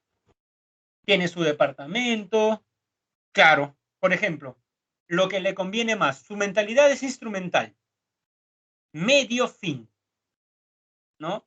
Quiero salir del cerro donde vivo, quiero vivir en Pueblo Libre. Ah, mira este chico, ingeniero de la uni, esto, entonces, ¿no? No le importa el amor, medio fin, ah, me caso con él y ya aseguro mi futuro. Esa idea es propia del sistema capitalista. Las ideas de acá, ¿no? En la política, ¿no? Están buscando dinero, ¿no? Ese es, digamos, jóvenes, ¿no? Digamos, una idea marxista. Por ejemplo, en el capitalismo nos hacen creer que el dinero es lo fundamental de la vida. Por eso les dicen, ¿no? Por favor, jóvenes, postulen a una carrera bien remunerada. No se les vaya a ocurrir estudiar literatura, filosofía, antropología y las carreras de bloque, ¿no? Salvo derecho, creo, ¿no? Salvo derecho y comunicación social, podría. Eso es propio del sistema capitalista, porque las formas de producción determinan, ¿no, jóvenes? Eso, ¿no?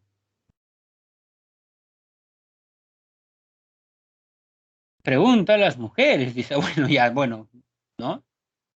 Bueno, no era un ejemplo solamente de mujeres, porque un chico puede hacer lo que estábamos comentando, estimada Luna, ¿no? Alguien puede decir, ¿no? Soy filósofo y mi amiga que conocí en el inglés médica, veo que como que le intereso, ¿no? Tiene su camioneta, su departamento, ¿no? Podría leer libros, estar tranquilo, ¿no? O sea, un hombre también podría pensar eso, ¿no? Y digamos, ¿no? Venderse al mejor postor, podríamos decir. ¿no? Muy bien, ese es el materialismo histórico. Nos hacen creer, ¿no?, que el dinero puede con todo. La estructura económica determina la superestructura ideológica. O sea, las formas de pensar dependen, jóvenes, ¿no? Las formas de pensar dependen de la estructura matemática. Miren, acá hay una frase de Marx contra Hegel. Los filósofos han tratado de interpretar de diversos modos el mundo. De lo que se trata es de transformar. ¿Qué quiere decir eso? Que para Marx la filosofía no es un saber teórico, no es solamente interpretar la realidad, ¿no? Como dijimos en la clase pasada, has comprendido que el problema de la pobreza es la propiedad privada, porque genera clases sociales, burgueses y proletarios. Entonces, si quieres acabar con la pobreza, ¿qué debes hacer?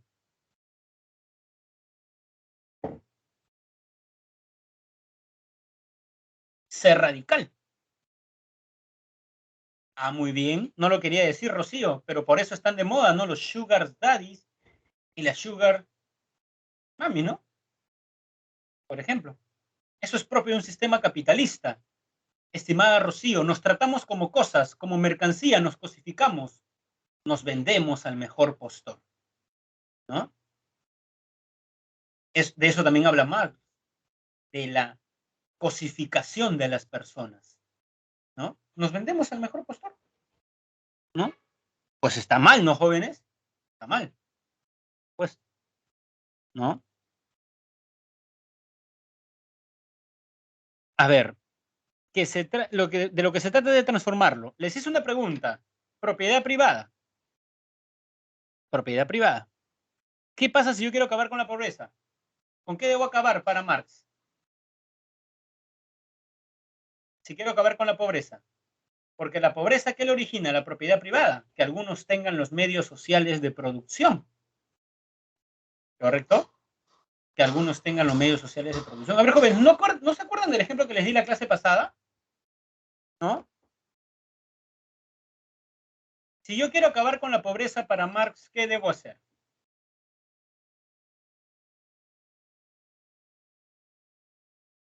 Muy bien. Y acabar con la propiedad privada no se hace leyendo libros. Tengo que transformar el mundo mediante la revolución. O sea, lo que quiere decir Marx es que el filósofo no solamente se debe quedar leyendo libros. Una vez que tenga la comprensión adecuada de la realidad, ¿qué debe hacer? ¿No? ¿Qué debe hacer con eso? Pues debe, estimados jóvenes, ¿no?, cambiar el mundo, ¿no? Marx en realidad se está burlando de Hegel, porque Hegel admiraba la Revolución Francesa, pero nunca quiso hacer una revolución. Entonces Marx dice, los filósofos alemanes piensan en la revolución, los franceses la hacen. No solamente pensar, ¿no?, sino actuar. Pero los filósofos no solo han tratado de interpretar de diversos modos el mundo, de lo que se trata es de transformarlo. Es decir, la filosofía no solamente es un saber teórico, sino es una praxis, una práctica revolucionaria, ¿no? Tomar el poder. Correcto, ¿no? Por eso los filósofos marxistas terminan como el Che Guevara, ¿no? Fidel Castro. Leen esto, pero quieren cambiar la realidad mediante la... ¿Correcto? Muy bien. Y llegamos al último filósofo de esta clase, a Friedrich Nietzsche, un filósofo muy amado por algunos, pero odiados por otros. ¿Quiénes odian, jóvenes, a Nietzsche?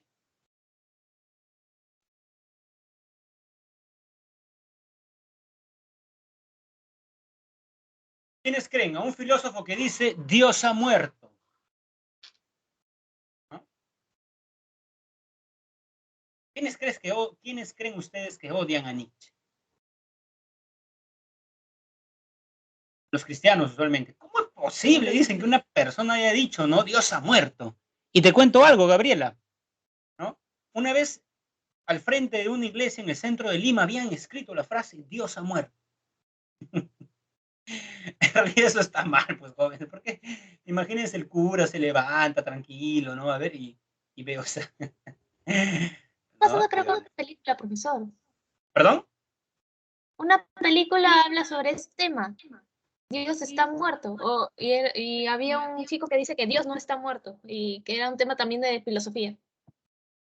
Sí, muchas veces mis, digamos, alumnos me han recomendado esa película. Y te soy sincero que hasta ahora no le he podido, digamos, ver. Sí, sí, sí, ¿no? Dios no está muerto, se llama esa la respuesta, digamos, a Nietzsche, ¿no? A Nietzsche, ¿correcto? Muy bien, ¿no? Entonces, ¿no? Nietzsche, jóvenes, es un vitalista. ¿Qué quiere decir eso? Que para Nietzsche los valores fundamentales son los vitales. Bueno, es vitalista, pero también voluntarista. Nietzsche dice, a ver, no lo he escrito bien, voluntarista, ¿no? Nietzsche dice que hay dos mentiras dentro de la historia de la filosofía. Creer que el hombre es un animal racional. Mentira. Los filósofos dicen, el hombre es un animal racional. No, dice Nietzsche, el hombre es un animal de voluntad. La voluntad es superior a la razón. En realidad, la razón hace lo que la voluntad quiere. O sea, la razón es instrumental. Voy a una fiesta y veo una chica y siento deseos hacia ella. Esos deseos son propios de mi voluntad. Luego mi razón piensa en cómo enamorarla, ¿no? Entonces, mi amigo me dice, ella es física de la uni, ¿no? Entonces yo digo, ya. Para la siguiente vez que la vea, el siguiente mes, voy a leerme, digamos, un libro de física. Y de pronto le voy a decir cuando converse con ella, ¿no? Qué genial la crítica de Albert Einstein a Newton, ¿no? Con este ejemplo de si el sol se apaga, ¿no? Y me dice, mira, ¿a ti te gusta? Sí, bueno, yo soy filósofo, pero como amante del saber, me gustan otras ramas del saber, ¿no? Entonces, ven, ya mi mente piensa en cómo conquistar a esta chica, pero no es que mi razón decida, la razón hace lo que la voluntad quiere, ¿correcto? Lo que pasa es que muchas veces mi voluntad quiere cosas amorales, ¿no? Tener pareja es el ejemplo que pone Nietzsche, y desear a otras personas, ¿no? Eso es amoral. Y por eso, usualmente, mi razón aplaca lo que quiere mi voluntad. ¿Correcto? ¿Cómo sabemos qué quiere nuestra voluntad? ¿No? Cuando nos embriagamos, ¿no? Decía Nietzsche, ¿no? Entonces, cuando nos embriagamos y nos besamos con alguien, y luego el día lunes en la facultad decimos, discúlpame, yo tengo pareja, no quería. En el fondo Nietzsche diría, no, sí quería hacer eso, pero su razón siempre decía, no, tienes pareja. Pero cuando uno se embriaga, la voluntad es más fuerte. Entonces, esta voluntad, en el fondo, son valores vitales, ¿correcto? Es una voluntad de poder, de dominar a otras personas. Clásico ejemplo, las relaciones. Clásico ejemplo, las relaciones, ¿correcto? Muy bien, muy bien. Ahora, según Nietzsche, hay dos tipos de hombres. Los reprimidos, que reprimen todo con su razón, lo que quiere su voluntad, ¿no? Digamos, ¿no? Nacen para obedecer a otros, y los libres, los que hacen lo que su voluntad quiere. Qué inmoral es esa persona, ¿no? Nietzsche diría, no, qué libre es, ¿no? Qué libre, no se deja llevar por una moral pacata como la cristiana, ¿no? Bueno, acá tienen un cuadrito, ¿no? Digamos, ¿no? Claro, no es bueno para Nietzsche de Nilsson. Para Nietzsche no es bueno. Para él, pero para otros, cuidado, ¿no? Incluso vamos a explicar esto de la, digamos, de abstenerte, ¿no? Porque Nietzsche da un ejemplo. A ver. Justamente, acá están, acá los llaman los siervos. Y por eso a veces los cristianos dicen, no, mi pastor. ¿Cuál pastor? Diría Nietzsche. ¿No? Oveja que eres.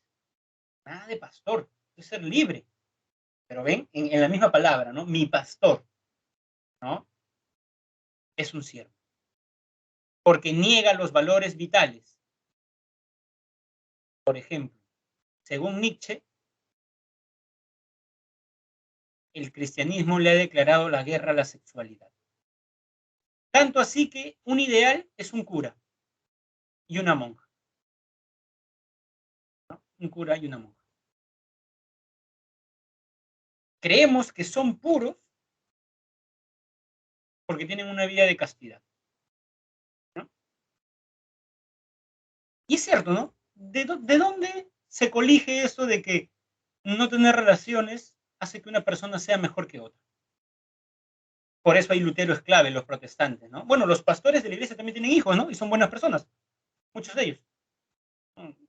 Digamos, ¿no? ¿Se dan cuenta? Entonces Nietzsche critica, digamos, eso, ¿no? Critica eso.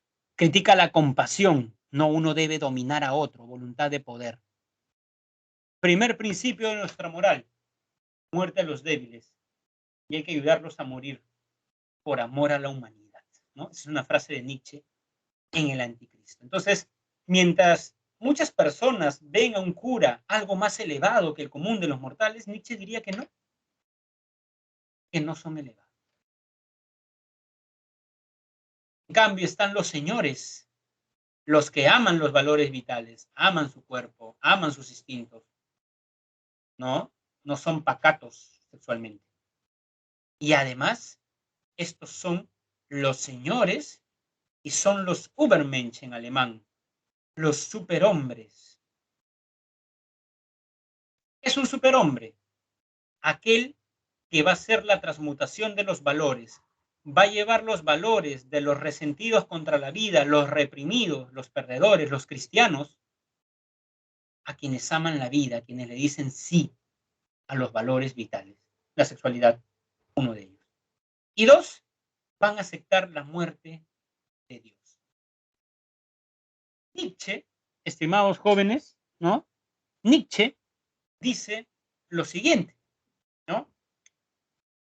Nietzsche era consciente que la muerte de Dios era un hecho muy difícil, muy difícil. Porque Dios le da sentido a la vida de mucha gente. Si yo creo en Dios, sé de dónde vengo, sé a dónde voy a ir y sé cómo debo comportarme si quiero ir al paraíso. En cambio, ¿qué pasa si yo acepto la muerte de Dios? No sé de dónde vengo, no sé qué debo hacer acá y no sé a dónde voy a ir si es que voy a ir a algún lado. ¿Correcto? Entonces, jóvenes, ¿no? Nietzsche, digamos, sabía que la muerte de Dios iba a conducir al nihilismo. Mi vida no tiene sentido. Claro, porque Dios le da sentido a la vida. La vida está ordenada si tenemos a Dios. Pero si lo quitamos del horizonte, Nietzsche utiliza una buena metáfora, ¿no? Aceptar la muerte de Dios es como borrar la línea del horizonte. Ya no hay una arriba, ya no hay una abajo. Y si caemos, ¿a dónde caemos? Abajo, hay una arriba y una abajo, ya no hay brújula. Por eso para Nietzsche solamente un conjunto de pequeños seres humanos, un grupo pequeño de la humanidad, va a poder vivir con la verdad de que Dios amó. No todos están preparados para eso. Profesor, ¿No? disculpe, buenos días. Dígame. Muchas veces usan la religión como para aprender a los menores lo que es lo bueno y lo malo. O sea, si sabes que esto está bien, Dios no te castiga, si esto está mal, te va a castigar, cosas así. Y, y por mi parte yo creo que está mal. O sea, yo pienso así, porque, o sea, si, porque algo que te dice que esto está bien, está mal, no, pues, porque al final uno, yo creo que hay que saber lo que es lo bueno y lo malo a base de empatía. O sea, si te pego, sé que te va a doler. Y si me regresas el golpe, sé que también me va a doler. Entonces eso debería estar mal. Pero si te doy la mano y te doy un abrazo, eso está bien porque sé que no te hago ni un tipo de daño y ni, no te afecta en nada. No sé si me dejé entender un poco por ahí. Sí, su crítica me hace recordar un poco a la crítica kantiana, ¿no? A la moral católica, en realidad. Es como que yo hago el bien para ir al paraíso, ¿no? y hago el mal o evito hacer el mal para no ir al infierno, ¿no? O sea, no es un buen sustento, ¿no? Incluso estoy leyendo la Divina Comedia y en un pasaje Dante dice eso. Y este libro que yo escribo quiere infundir temor, como diciendo, mira, pecador, ¿en qué círculo vas a estar? Mira lo que va a pasar. Esa es una crítica kantiana, mucho antes de Nietzsche, a la moral cristiana por no hacer el bien por el bien mismo, sino por las, por las consecuencias, ¿no? Correcto. Muy bien. A ver, entonces esas personas que van a vivir, van a hacer el bien por el bien mismo, no por temor a Dios, también son los superhombres, ¿no? Estimado señor de la cruz, ¿correcto? Muy bien, jóvenes, y hemos terminado con Nietzsche. Ya sé que las ideas de Nietzsche a muchos de ustedes no les deben agradar. Bueno, la filosofía es crítica. No tenemos, como dice un filósofo francés, si el alumno se va de la clase de la filosofía como si nada hubiera pasado, el profesor ha fracasado. Tiene que irse dudando, conmovido, afectado, porque la filosofía debe afectar sus creencias, ¿no? Muy bien. Para mí, Rocío, es bueno ser una buena persona, ¿no? Ser una buena persona. Yo creo que en el fondo el amor al prójimo es una buena idea, independientemente si es cristiana o no. Me parece una idea muy, muy potente, ¿no? Muy bien, la idea de Dios, de más certidumbres, muy bien, ¿no? Profesor, en la obra Crimen y Castigo, sobre el tipo de Raskolnikov, ¿ha sido influenciado en cierta forma Nietzsche para que describan a Raskolnikov como alguien de superhombre y para que se redimir, tuvo que dejar esas ideas y acercarse a Dios o algo así? ¿Podría ser una crítica a Nietzsche? Bueno, bueno, primero tendría que reconocer, digamos, humildemente que no he leído Crimen y Castigo, ¿no? Entonces no podría manifestarme, ¿no? Sí he escuchado ese tipo de comentarios, ¿no? Que claro, Raskolnikov va en contra de la moral porque mata a una persona, porque era usurera, ¿no? Cosas por el estilo. En ese sentido, más bien sería un ejemplo, ¿no? De superhombre. Lo que yo tengo entendido de Dostoyevsky es que él en el fondo era un tipo de cristiano, ¿no? Entonces, claro, como que hay una influencia de Nietzsche, pero supongo que también una crítica, ¿no? Entonces, como no he leído el libro, digamos, no podría darte una respuesta, ¿no? Me parecería un poco liviano de mi parte manifestarme frente a algo que no sé, ¿no? Reconozco mi ignorancia, como decía Sócrates, ¿no? Muy bien, jóvenes, hemos terminado la clase. No les voy a proyectar las claves, por favor. Traten de resolver. La siguiente semana comenzamos con estas, resolviendo las preguntas y haciendo un resumen de lo, ¿no? Ah, mira, al final se vuelve cristiano. Ah, mira, ¿no? No, por ejemplo, no sabía ese final, estimada, digamos, Celia, ¿no? Muy bien. Spoiler, uy, ya. Muy bien, jóvenes, nos vemos. Cuídense, repasen, por favor, y nos vemos el siguiente. Ah, jóvenes, un minuto, un minuto. Tengo que tomar, me estaba olvidando de eso. Tengo que tomar un screenshot, captura de pantalla, semana 2, lunes. Ajá. A ver, pero tengo que tomar con esto en la primera página. Sí, reducir. Esto. Muy bien.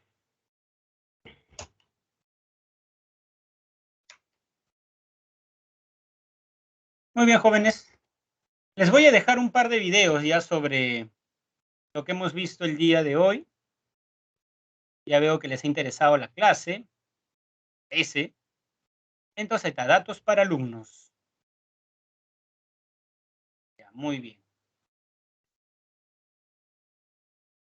Un par de videitos para que profundicen los temas.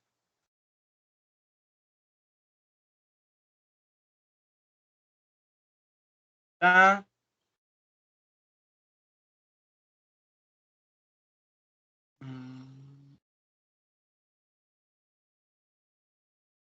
Les dejo la película El día que Nietzsche lloró, ¿ya? Para que vean lo dura que fue la vida de Nietzsche. Ahí está. Muy bien, jóvenes, nos vemos la siguiente clase. Cuídense, sigan estudiando.